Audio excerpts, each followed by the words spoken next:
Hi, I'm Stuart Spinks and welcome to episode 74 of my podcast, Beekeeping Short and Sweet.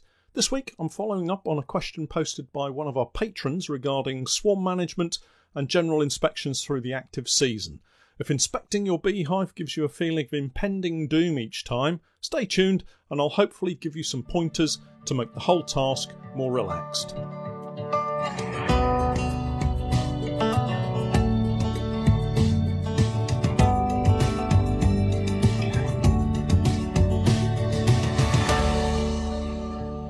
Beekeeping Short and Sweet, a beekeeping podcast for the inquisitive beekeeper with a short attention span. A beekeeper, in fact, just like me. Before we get into the detail of Ben's question, I thought I'd recap on another busy week. Queen rearing has been interesting this week. We had half a dozen emerged virgin queens trapped in the Nico hair roller cages that needed to be moved into queenless nukes, and I attempted a new method of introduction which involved liberally covering the virgin with sugar syrup and simply letting her run onto a frame whereby the workers would get stuck into the sugar syrup and start cleaning the new queen and then accept her and not attack her. This is the first time I've attempted something like this, but the benefits of a successful introduction means saving a few days compared to a normal caged introduction. Having set up the nuke as a queenless colony the day before, I did as instructed and pretty much covered the queen in syrup, bless her. She really was covered. The syrup ran down onto the frame where the workers immediately started cleaning it up. And I took this opportunity to run the virgin queen onto the same frame in the middle of the syrup, and sure enough, the workers immediately set about licking the sugar syrup off the queen and generally cleaning her up.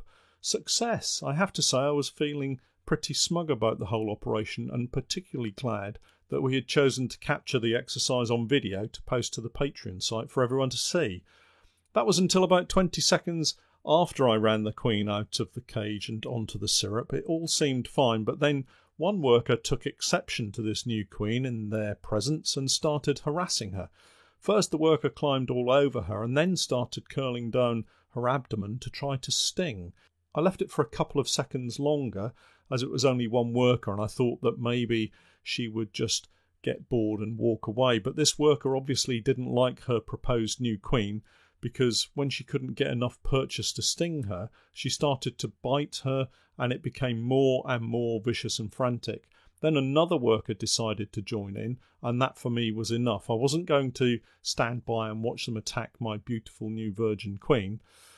The problem was the instigator of the attack had now got such a strong bite of the virgin queen's wing that when I picked up the worker, the queen came with her. I actually had to walk away from the nuke and spend several seconds encouraging the worker to let go, which she eventually did, and I was able to get the virgin queen safely into a cage for her own protection. Now, as I've said, I've not attempted this before, so it's all very new to me. Having considered everything I did, I've come to the conclusion that firstly, the nuke was far too large for the introduction of this virgin queen in this manner, and secondly, maybe I should have left them queenless for a longer period of time before trying to introduce a virgin queen whose pheromones are not as strong as a fully mated queen. But who knows? Suffice to say, the rest of the virgin queens for introduction were put into cages and introduced in a more traditional way. I'll be back to check on them over the weekend, so we'll see if they've been released and accepted or not, and I'll let you know in an update on one of the future podcasts. It's been the last push to getting supers on colonies where needed, always a tricky proposition, as I don't like giving them too much space now that we're heading to the end of the summer nectar flow. I want the bees to fill every last space of the supers they have before they move on into another one, otherwise they'll have supers half filled and with honey uncapped, making life difficult when it comes to extraction time. There's still plenty of blackberry and rosebay willow herb in flower, and the sweet chestnut is in full bloom this week, so there's lots out there for them still, and walking beneath the sweet chestnut on a warm, still summer's day, you can really smell the nectar and hear the buzz. It's really quite magical. So on to Ben's question from last week. Just to recap, for anyone who's not listened to last week's questions and answers podcast, Ben Hohen submitted a question that was more like 6 questions rolled into one, and something that needed a lot more time to answer, so I promised I'd take a closer look at it this week. So Ben's original question is as follows. For me as a new beekeeper, this year has been hard. I overwintered all 3 of my hives, but 2 swarmed early in the year when I was at work, and then both threw after swarms while I was away. One of those did not successfully remate, so is hopelessly queenless currently, and the other I'm waiting to find out if it mated successfully. It would be helpful to get a general description for swarm management. For example, how often do you inspect the hives? How thorough of an inspection do you make? Every frame, or just by tipping the box up? Do you shake the bees off the frames during an inspection, or do you find you can do what you need while still having a frame covered with bees? Other than queen cups, what are you looking for? If you find any queen cups, do you knock them down? Is there anything else you can do to reduce the likelihood of swarming? For example, if you learn to give them more space, do you find that swarm pressures are usually eliminated? Finally, on this last point, can you outline some of the methods you rely on to give them more space? Thanks. Well, Ben, there are some great questions in that single question that you sent in, so let's see if we can take it apart and try to give some help. Let's start with early season swarm management and my inspection routine. Timing is everything, and first inspections start as soon as the weather is warm enough to feel comfortable wearing just a t-shirt. The early inspections focus on colonies coming out of the winter, so questions like do they have enough food and how strong are they come to mind. I'm looking at the general health of the colony. Do the bees look well? Are there any signs of disease? With the colonies being smaller at this time of the year, it's a great opportunity to have a good look through for disease. Importantly, I'm also looking for the first signs of drone brood.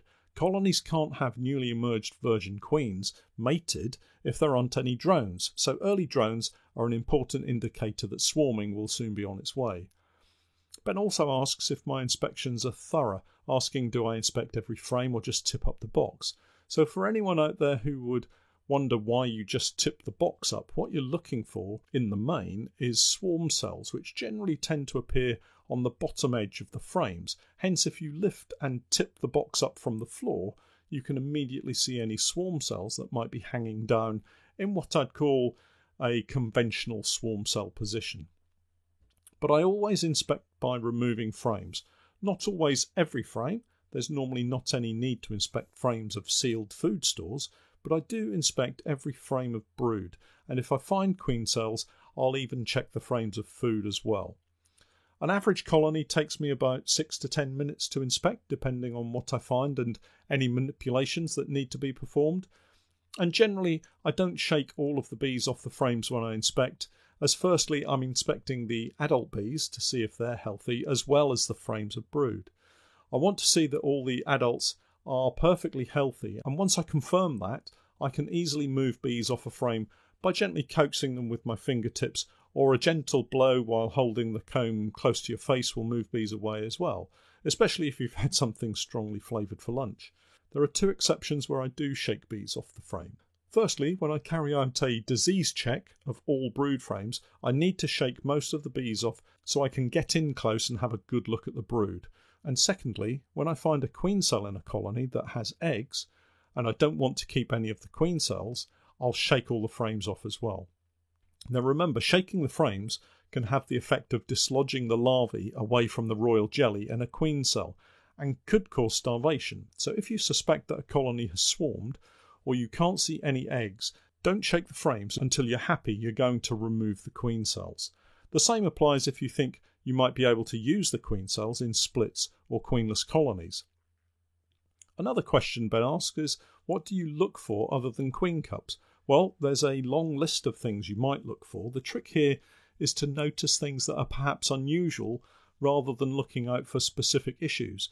If you know what healthy bees and healthy brood looks like, it's the simplest thing in the world to notice when something is out of place. For instance, you're looking down at a golden disc of capped brood, no empty cells, just a slab of lovely brood, but you notice a small light section a few millimetres wide that appears to be trailing across the brood beneath the wax cappings. If you trace along it with your hive tool or a cocktail stick or a matchstick or something similar, you'll find it opens up into a silken tube, and if you trace along this tube long enough, you'll likely as not eventually discover a wriggling wax moth larvae. A swift pinch and it's removed for the birds.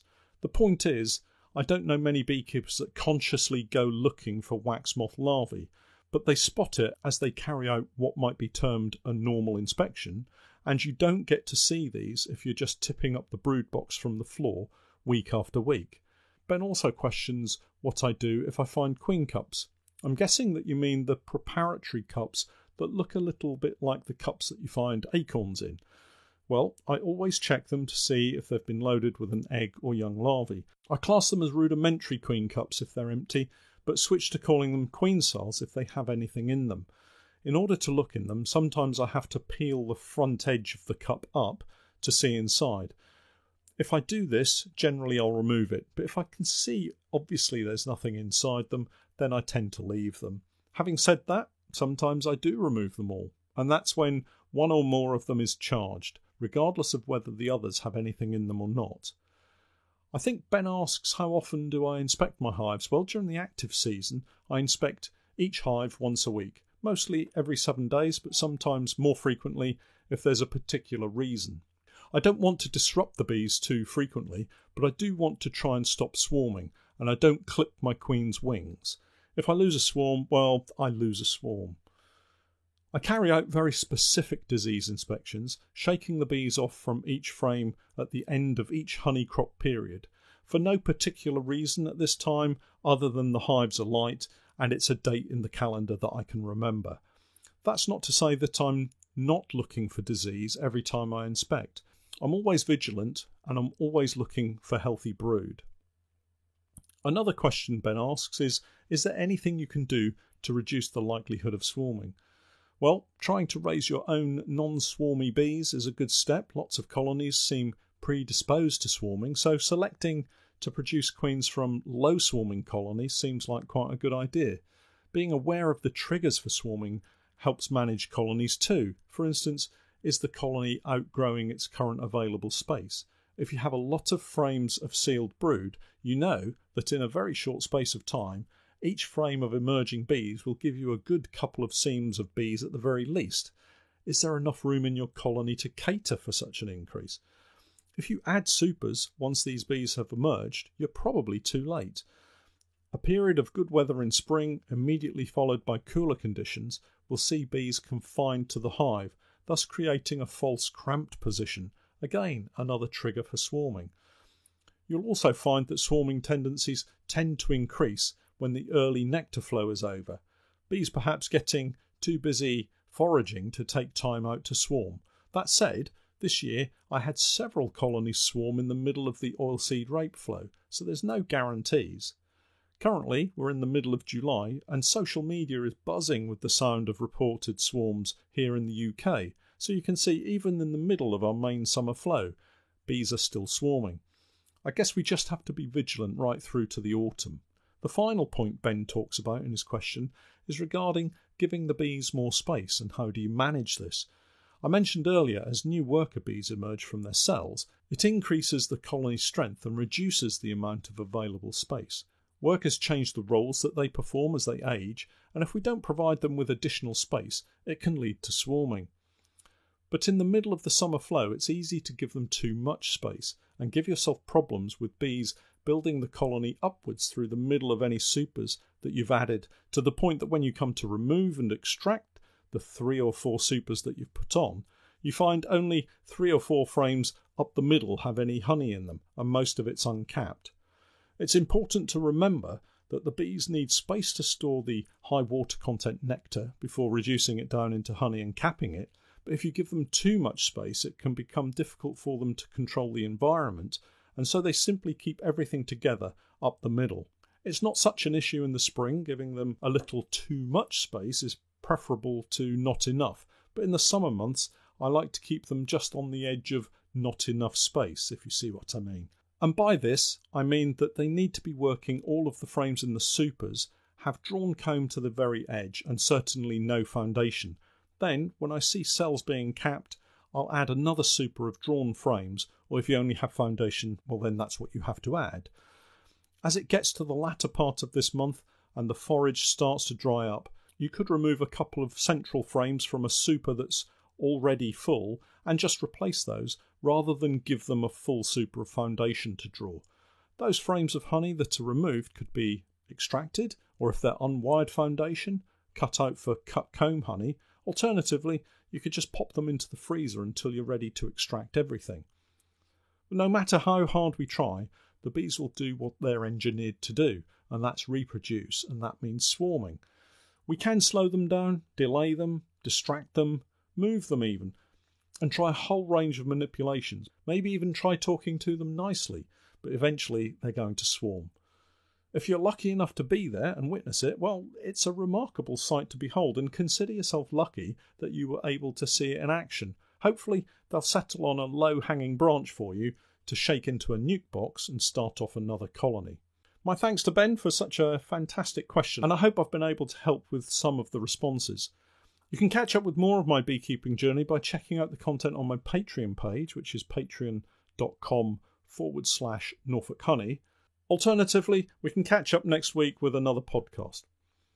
Well, that's it for this week. Here's to another great beekeeping week, and thanks for hanging around until the end of today's podcast. I'm Stuart Spinks, and that was Beekeeping Short and Sweet.